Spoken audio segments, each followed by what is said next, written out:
अस्सलाम वालेकुम गाइस, कैसे हैं आप सब। आज मैं आपको 13 से 14 साल की बच्ची का फ़्रॉक बनाना सिखाऊंगी, जिसके लिए मैंने लेस, कैंकर का धागा, गोटा पट्टी और पैचेस ले ली हैं। तो चलें जी अपना काम स्टार्ट करते हैं। फ़्रॉक को बनाने के लिए मैंने कॉटन का फैब्रिक ले लिया है। सबसे पहले माप के लिए फ़्रॉक ले लेंगे और जहाँ पर बॉडी की सिलाई ख़त्म हो रही है वहाँ से इंची टेप रखेंगे और नीचे दामन तक सिलाई लंबाई मेजर करेंगे। तो मेरे पास जो लंबाई है बॉटम की वो 22 इंच है। कपड़े पर मुझे जो न्यू फ्रॉक बनाना है उस पर तैयार मुझे 24 इंच चाहिए, लेकिन कपड़े पर मैं 25 इंच रखूँगी क्योंकि ये हाफ़ इंच ऊपर से हाफ़ इंच नीचे से सिलाई के मार्जिन में जाएगा। 25 इंच पे मैं निशान लगाऊंगी लंबाई का। 25 इंच पर निशान लगाने के बाद इस तरह कपड़े को मैं डबल फोल्ड कर लूँगी, क्योंकि कपड़े की चौड़ाई ज़्यादा है, क्योंकि हमने इसमें चुनट्स लगानी है। तो इस तरह डबल फोल्ड करके मैं कटिंग करूँगी, तो इससे हमारी कटिंग जो है वो बिल्कुल सीधी होगी, कपड़ा आगे पीछे कटिंग नहीं होगा। ये मैं एक पीस सिर्फ फ्रंट के लिए कटिंग कर रही हूँ। सेम इस तरह का हम बैक के लिए भी कटिंग करेंगे। अब इस पीस को कपड़े के ऊपर रखेंगे और सेम इस लंबाई चौड़ाई रख के बैक के लिए भी एक पीस कटिंग करेंगे।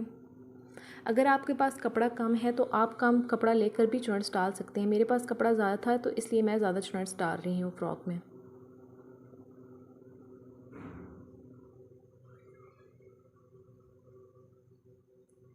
तो मैंने जितनी चुनट्स डालने के लिए कपड़े की जो चौड़ाई रखी है वो तकरीबन 34 इंच रखी है। तो आप अपने हिसाब से भी रख सकते हैं, या फिर आपके फ़्रॉक की जितनी भी बॉडी है उससे आपने डबल कपड़ा ले लेना है और उससे भी आपने चुनट्स डाल लेनी है जितनी आपको ज़रूरत हो। उसके बाद ऊपर से बॉडी वाला हिस्सा कटिंग करेंगे। तो उसके लिए आपने शोल्डर से इंची टेप रखनी है और जहाँ पर बॉडी की सिलाई ख़त्म हो रही है वहाँ तक आपने मेजर कर लेनी है। तो मेरे पास यहाँ पर 12 इंच है, लेकिन कपड़े पर मैं 13 इंच रखूँगी, क्योंकि हाफ़ इंच ऊपर से और हाफ़ इंच नीचे से जब बॉटम का हिस्सा जोड़ेंगे तो वहाँ के से सिलाई के मार्जिन में जाएगा। तो मैं 13 इंच बॉडी की लेंथ रख लूँगी। उसके बाद माप वाले फ़्रॉक से चेस्ट से चौड़ाई मालूम करेंगे कि हमें बॉडी की चौड़ाई कितनी रखनी है। तो मेरे पास यहाँ पर 15 इंच है, तो मैं कपड़ा 16 इंच पर कटिंग करूँगी, क्योंकि हमने सिलाई के मार्जिन के लिए भी छोड़ना है। तो 16 इंच पे निशान लगा के इस एक पीस को मैं कटिंग कर लूँगी।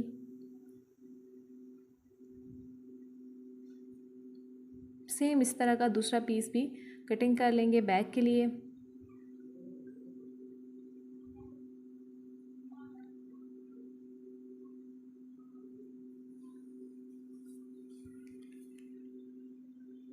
अब इन दोनों पीसेस को इस तरह डबल फोल्ड करके रखेंगे, जिस तरह हम नॉर्मल शर्ट की कटिंग करते हैं बिल्कुल वैसे ही इस तरह फोल्ड करके ऊपर नीचे रखेंगे। माप वाली शर्ट से शोल्डर्स की लंबाई चौड़ाई मेजर करेंगे। तो मेरे पास जो टोटल चौड़ाई है वो 12 इंच है, तो 12 का हाफ़ करूँगी, क्योंकि माप वाला फ़्रॉक खुला था और ये डबल हुआ हुआ कपड़ा है। तो 6 इंच पे निशान लगाऊंगी। उसके बाद जो बाजू होते हैं वो शोल्डर से हमेशा हाफ़ इंच ज़्यादा होते हैं, तो 6.5 इंच पे निशान लगा के इस तरह मैं स्क्वेयर बॉक्स बनाकर बाजू की गोलाई कर लूँगी। हाफ़ इंच ऊपर से शोल्डर्स का निशान लगाकर तिरछा निशान लाइन ड्रॉ करूँगी। उसके बाद चेस्ट की चौड़ाई जो है हमारे पास 15 इंच है, तो 15 का हाफ़ करेंगे, तो 7.5 इंच पे निशान लगाएंगे, क्योंकि ये कपड़ा डबल हुआ है। उसके बाद कमर का 7 इंच पे निशान लगा के इन दोनों निशान को आपस में मिला देंगे। हाफ़ इंच बाहर वाली साइड पे सिलाई के मार्जिन का निशान लगाएंगे और अब इसको कटिंग कर लेंगे।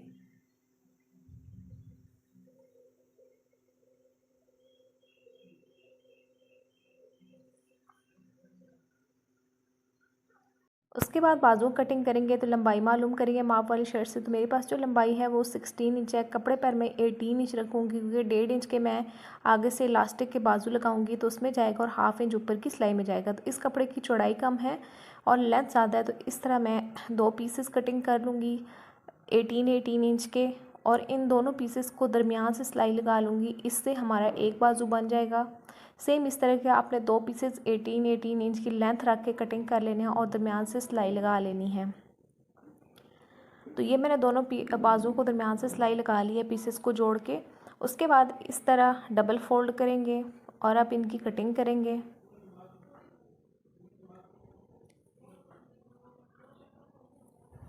ऊपर वाली साइड पर लंबाई में 3 इंच पे निशान लगाएंगे और इस तरह गोलाई करेंगे ऊपर वाली साइड पर बाजू को। आगे से मुझे बाजू में इलास्टिक लगानी है, तो इस तरह बिल्कुल सीधी ही शेप देकर इसको कटिंग कर लेंगे। इसको कम या ज़्यादा आपने नहीं करना, बिल्कुल सीधे ही रख के आपने इसको कटिंग कर लेना है।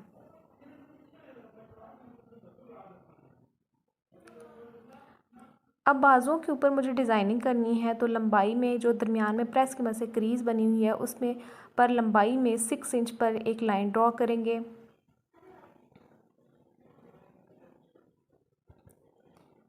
अब 2.5 इंच का फासला छोड़ेंगे और फिर एक 6 इंच पे लाइन ड्रॉ करेंगे। सेम इस तरह आपने चौड़ाई में 2.5 इंच का फासला छोड़कर लंबाई में 6 इंच की लाइंस ड्रॉ कर लेने हैं इस पूरी बॉडी पर।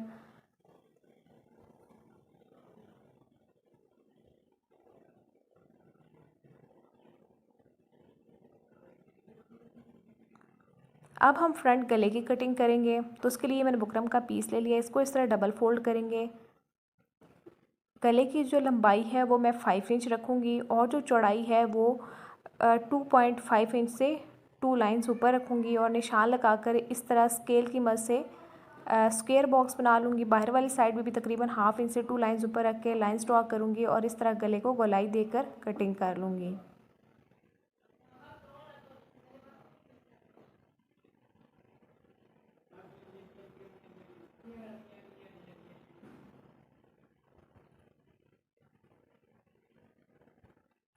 उसके बाद बैक गले की कटिंग करेंगे। लंबाई जो है वो मैं 1.5 इंच से 3 लाइन्स ऊपर रख के निशान लगाऊंगी और जो चौड़ाई है वो 2.5 इंच से 2 लाइन्स ऊपर रख के इस तरह निशान लगाकर स्क्वायर बॉक्स बनाकर गोलाई करके इस बैक गले को भी कटिंग कर लूँगी। ये मैंने कैंकर का धागा ले लिया है जिसको मैंने फिरकी के अंदर भर लिया है हाथ की मदद से। उसके बाद अगर आपकी फिरकी की जो डब्बी है उसका पेच ज़्यादा टाइट है, उसको हल्का सा लूज़ कर दें ताकि ये हमारा धागा आराम से गुजर जाए, क्योंकि ये थोड़ा मोटा होता है। तो इस तरह आपने गुजार के चेक करना है गुजरा है कि नहीं। उसके बाद आपने सिलाई लगानी है। जो ऊपर आपने जैसी नीचे कैंकर का धागा है ऊपर वैसी ही नलकी लगानी है। तो मेरे पास रेड था तो ऊपर मैंने रेड नलकी ही लगाई है। तो जो ऊपर जो उल्टी साइड है उल्टी साइड पे रख के आपने इस तरह सिलाई लगानी है ताकि नलकी की जो सिलाई है वो ऊपर वाली साइड पर आए और जो कैंकर के धागे की सिलाई है वो सीधी वाली साइड पर आए। तो इस तरह रख के आपने तमाम सिलाई लगा लेनी है जो लाइंस लगाई हैं। उसके बाद ये मैंने गोटा पट्टी ले ली है जो इसके दरमियान में लगाएंगे। अब 5 इंच की लंबाई रख के निशान लगाएंगे। जो कैंकर की लाइंस लगाई हैं उनके दरमियान इस तरह बिल्कुल दरमियान में 2 हम गोटा पट्टियों की लाइन लगाएंगे 5 इंच की लंबाई रख के।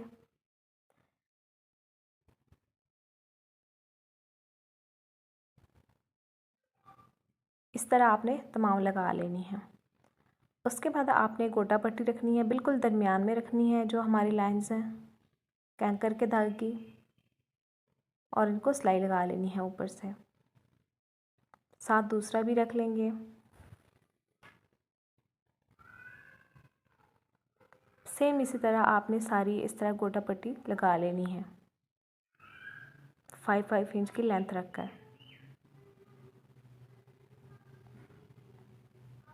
तो ये मैंने तमाम लगा ली हैं। अब उसके बाद ये मैंने पैचेस ले लिए हैं जो आपको लेसेस की शॉप से आराम से मिलेगी, और ये मैंने लेस ले ली है जिसके अंदर से मैं फुल कटिंग करूँगी। सबसे पहले इन पैचेस को अलहदा करेंगे।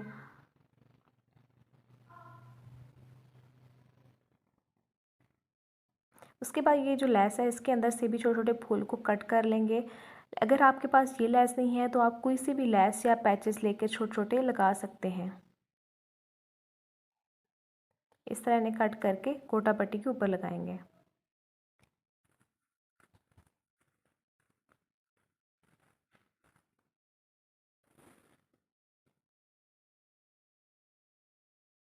ये मैंने फैब्रिक ग्लू ले ली है जिसकी मदद से हम इन पैचेस को अब इसके ऊपर लगाएंगे।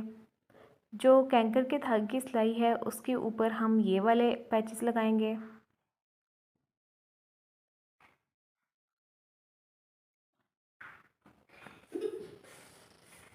इस तरह रख के आपने तमाम पैचेस को लगा लेना है।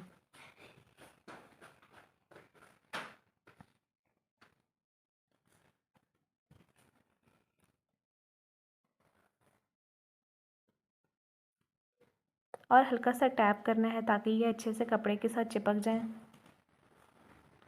उसके बाद ये छोटे छोटे जो हमने लेस के अंदर से कटिंग किए थे इनको भी हम फैब्रिक ग्लू लगा के गोटा पट्टी के ऊपर लगाएंगे। इस तरह रखेंगे।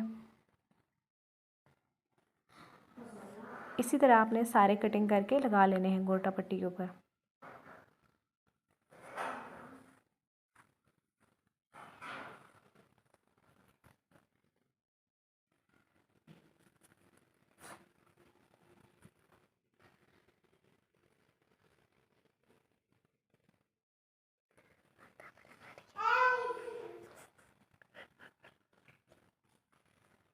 गले को मैंने फैब्रिक के ऊपर चिपका लिया था। अब इसके साइड से कपड़ा फोल्ड करेंगे।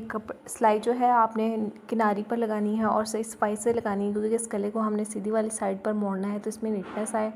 उसके बाद गले का दरमियान वाला हिस्सा बनाकर छोटा सा कट लगाएंगे और बॉडी के ऊपर रख के गले को सिलाई लगाएंगे। ये गला जो है हमने बॉडी की उल्टी वाली साइड पर लगाना है, फिर हम इसको सीधी वाली साइड पर मोड़ेंगे।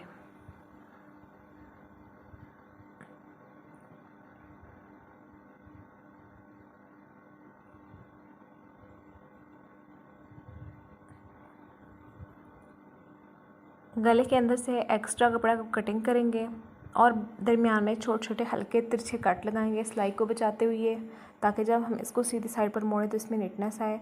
उसके बाद आपने इसको इस तरह सीधी वाली साइड पर मोड़कर अच्छे से प्रेस कर लेना है। अब इसके अंदर ये लेस मैंने ले ली है, जो मैं इसके अंदर रख के ऊपर से सिलाई लगाऊंगी।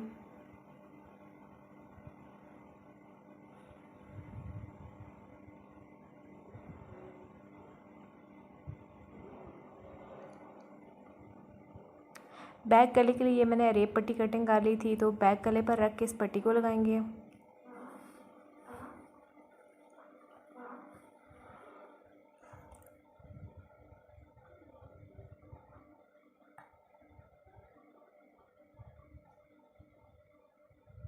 शोल्डर्स को जोड़ कर रख के सिलाई लगाएंगे शोल्डर्स को आपस में।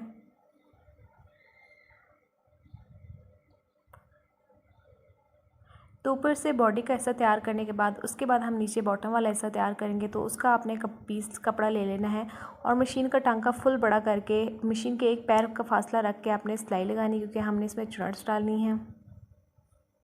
अब हमारे पास 2 धागे होंगे, लेकिन आपने एक धागे को पकड़ना है और इसमें हल्की हल्की चुनट्स डालनी है। धागे को ज़्यादा खींचना नहीं है, वरना हमारी जो है धागा टूट जाएगा और आपको दोबारा से मेहनत करनी पड़ेगी। इसलिए आराम आराम से आपने इस तरह खींच के आपने कपड़े में चुनट्स डालनी है।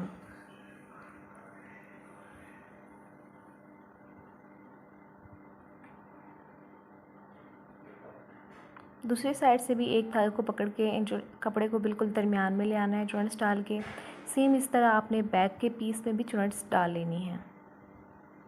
इस तरह तमाम चुनट्स डालने के बाद आपने ऊपर बॉडी वाला हिस्सा इसके साथ रख के चेक करना है कि पूरा है कि नहीं। अगर कम या ज़्यादा हो तो आपने खींचकर कम या ज़्यादा इसको कर लेना है। उसके बाद इस बॉटम वाले हिस्से का दरमियान वाला हिस्सा बनाएंगे और चौक की मदद से निशान लगाएंगे। सेम इस तरह बॉडी का भी दरमियान वाला हिस्सा बनाकर चौक की मदद से निशान लगाएंगे। अब इन दोनों निशान को ऊपर नीचे मिला कर रखेंगे और पहले फ्रॉक को एक साइड पर सिलाई लगाएंगे, फिर दूसरी साइड पर सिलाई लगाएंगे। बॉटम वाले हिस्से पर बॉडी के ऊपर वाला हिस्सा जो है इस तरह उल्टा करके रखेंगे और पहले एक साइड पर जो निशान लगाए थे दरमियान में, पहले उसके एक साइड पर सिलाई लगाएंगे, फिर दूसरी साइड पर सिलाई लगाएंगे।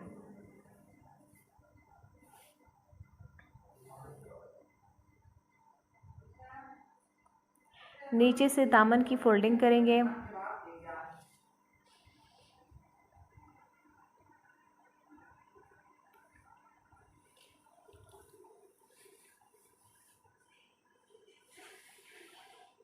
ये मैंने लेस ले ली है। दामन की फोल्डिंग करने के बाद ऊपर इसके रख के इस तरह लेस को रखें लगाएंगे।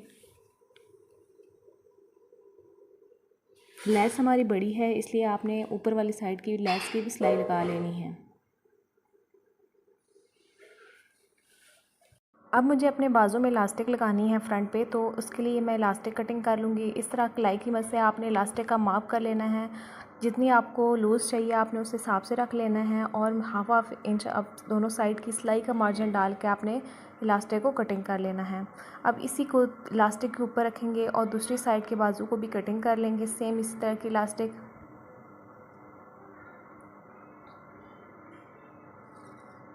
उसके बाद जितना कपड़ा हमने बाजू के इलास्टिक में देना है उसके ऊपर चौक की मदद से निशान लगा लेंगे, ताकि हमें पता चले कि हमने इलास्टिक में कितना कपड़ा देना है। तो मैंने 1.5 इंच रखा था, तो इस तरह 1.5 इंच पे निशान लगाकर एक लाइन ड्रॉ कर लूँगी।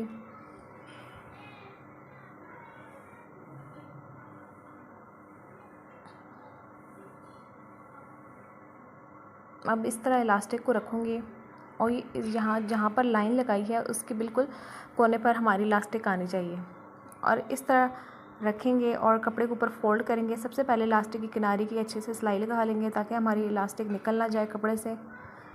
तो अच्छे से आपने 2-3 दफ़ा सिलाई लगा लेनी है। अब इलास्टिक को खींच कर दूसरी साइड पे भी आपने सेम इसी तरह किनारे की सिलाई लगा लेनी है पहले।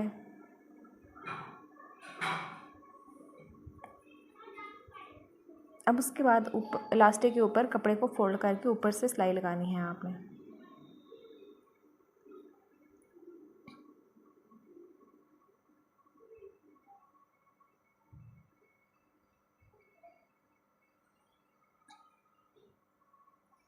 इलास्टिक अगर जैसे जैसे आप लगाते जाएंगे इलास्टिक हमारी कम होती जाएगी, तो इलास्टिक को आपने इस तरह बाहर वाली साइड पर खींच के निकालना है और जब तक कपड़े पर पूरी नहीं होती इसी तरह आपने खींच कर इसको निकाल के बाहर कपड़े में बाजू में लगा लेना है।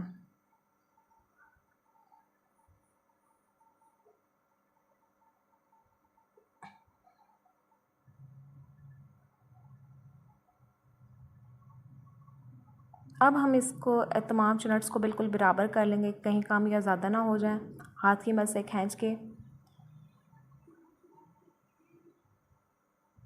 चौक की मदद से निशान लगाकर हम अपने बाजू को फिटिंग का टांका भी लगा देंगे।